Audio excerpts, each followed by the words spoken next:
This is the smallest Game Boy I have ever owned. Wait, not that. This. And despite this thing's tiny size, it does pack a punch, having more features than I expected, including one that seemed unnecessary, but still very neat. All in this tiny package. So, let's take a look at the Thumby and see what it's all about. Hey everyone, how's it going? My name is Tito and welcome to Macho Nacho Productions. Today, I want to show you this. This is the Thumby from a company called TinyCircuits, based out of Akron, Ohio, right here in the United States. What's interesting is I actually have both a pre-production unit as well as a final retail version, and there are quite a few differences between them, which I'll get into a bit later. I actually supported their initial Kickstarter campaign from way back in October of 2021. But they also sent me a unit for review after I supported their campaign. Needless to say, I don't need two of these, so I will be giving one away. Be sure to stay tuned all the way to the end of the video to find out how you can enter to win it. So obviously, the first thing you'll notice is that this thing is tiny. And I mean really tiny.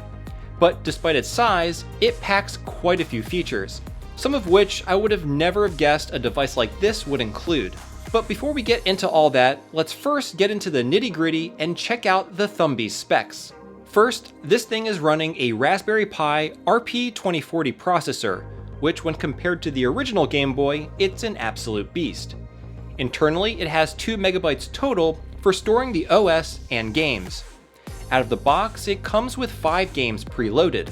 Now, moving on to some of the more visible features, on the bottom you'll notice the micro USB port, which does quite a few things. First of which is charging the unit itself with a nice LED indicator light that turns off to let you know when it's fully charged. The retail version does come with a micro USB cable. Secondly, by using a micro USB to micro USB cable, you can actually hook 2 of these up together for multiplayer capability, which is pretty awesome.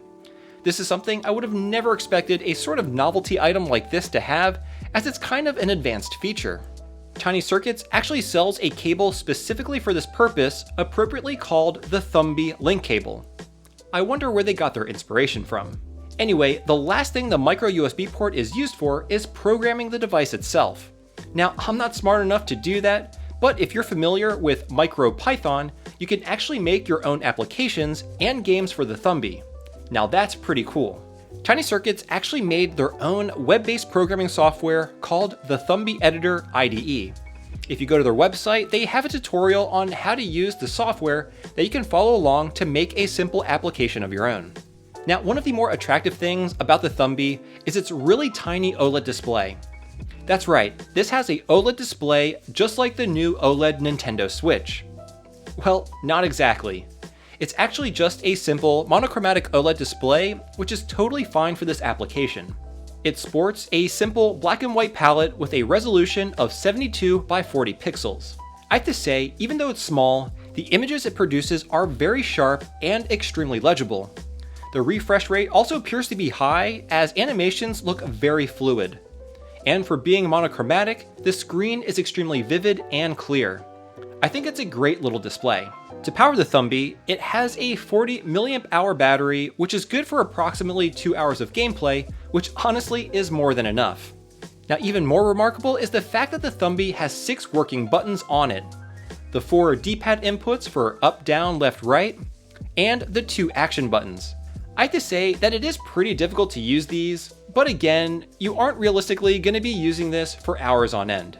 As for its size, it's about 30 by 18 millimeters and roughly 8 millimeters thick, and it only weighs in at about 4.7 grams. Speaking of size, here it is next to a VMU for the Sega Dreamcast, which is already pretty small, the Game Boy Micro, and the original DMG. I mean, this thing is just absolutely tiny. Okay, so now that we know our way around the Thumby, let's take a look at some of its unique features. First, we have the inbuilt menu, which is accessed by pressing down, where we are first presented with all the preloaded games. If we press right on the D-pad, we are presented with a couple settings that we can tweak. First is toggling audio on or off, and second is changing the brightness of the screen. We have low, mid, and high. So those are the only settings we can change, but interestingly enough, the settings menu was different in the prototype model, which only had the ability to turn the audio on or off and no ability to change the brightness. So it's nice that they improved the software before the THUMBY'S actual release. Now the last feature we have is also the most interesting, and that is its multiplayer capability. Multiplayer can be accomplished with a micro USB to micro USB cable. I actually don't have one of these on hand, but I would have loved to have been able to try out this feature. I think for a device as small as this, and really pretty much just a novelty, the team at TinyCircuits went all out and really jam-packed a lot into this tiny handheld. I mean, in all honesty, it could have had just the games, and I think most folks would have been satisfied with that. But multiplayer capabilities is to me just above and beyond. Okay, now let's talk about the games. The first one we have is called Handheld, which is essentially a clone of Snake. I remember playing Snake way back in the day on my old Nokia cell phone. Ah, those were simpler times. This is definitely a solid choice of game for this type of device. The next game we have is Sore Run. Now I actually like this game the most because it's easiest to play. All you need to do is press either of the action buttons to make your dinosaur character jump over obstacles. The obstacles become faster as you progress, making it more difficult to play and time the jumps. A simple yet entertaining game, perfectly suited for the small button layout. Next, we have Space Debris. This is an Asteroids clone, and it's actually pulled off really well. The game physics are really convincing in that it really feels like your spaceship has all this momentum and you need to counteract it in order to navigate through the levels. The lines around your ship indicate the direction of the asteroids. Overall, a really well implemented port, but since you need to basically use all the buttons, it is a bit difficult to play. Next is THUMBY'S. Now, I tried to understand this game, but I couldn't figure it out. It's supposedly an adventure RPG type game, but the gameplay just didn't click with me.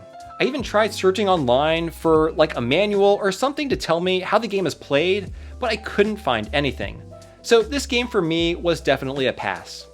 And the last game is Tiny Blocks, which of course is a Tetris clone. This was actually pretty neat and I enjoyed this one a lot. Again, the controls are quite difficult to use, and it was a bit difficult to see and make sure your blocks are lined up given the really small size of the display. Other than that, it's a really well implemented port. Now again, the really cool thing with THUMBY is that you can make your own games if you know how to program in MicroPython. Additionally, at some point you will be able to download other people's creations from the TinyCircuits website. Okay, so I'm sure some of you are wondering how you can get your hands on the THUMBY. Well, you can actually purchase these on Indiegogo for $19 for a gray one like this, or you can pay $25 for one of the color options. They come in light blue, magenta green, teal, or clear. So thankfully, since both their Kickstarter and Indiegogo campaigns have been successful, these are pretty much readily available. But before you pick one of these up, let's quickly go over the pros and cons. Starting with the pros, I have to say that I'm glad the folks over at TinyCircuits continually improved on their original design. You can definitely see improvements from the prototype version here. The plastic shell on the retail version has a much better finish. Here on the side, the seam looks a bit rough on the prototype, as well as this spot here near the keychain hole. But on the final retail one, both the seam and the corner are much more polished. In addition, they also did some tweaking of the software and made it overall look a little bit better, and they added more customization with features such as dimming the screen. Another thing that's great about the THUMBY is its uniqueness. I mean, just look at it. It really is a good conversation piece with a eye-catching design and that OLED display. Again, it isn't a practical gaming device, but more of a novelty and something fun to show off and talk about with your friends. Additionally, it's pretty intuitive to operate and play the included games. Except for THUMBY'S. THUMBY'S really stinks. And the last pro is the price. This thing is $19, which I think is very fairly priced, especially for what this device can do. And now for the cons, I think they're mostly pretty obvious, but in the end, they also really don't matter. First, the games themselves are pretty difficult to play because of how small the buttons are. But honestly, I think it's not really about the games at all. To me, it's almost a statement. TinyCircuits made the smallest game console that you can play games on, not necessarily that you should play games on.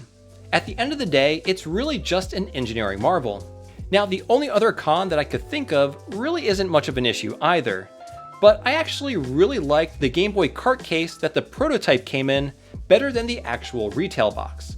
It was really cool because it paid homage to the original DMG, which I thought was a really nice touch. Regardless, for 20 bucks, I think this makes for a really cool gift for that retro gaming friend or family member, or even a stocking stuffer come the holiday season. This is basically a tiny novelty that I think anyone would certainly get some enjoyment out of. Now, for those of you who made it this far in the video, let me tell you how you can enter for your chance to win this Thumby.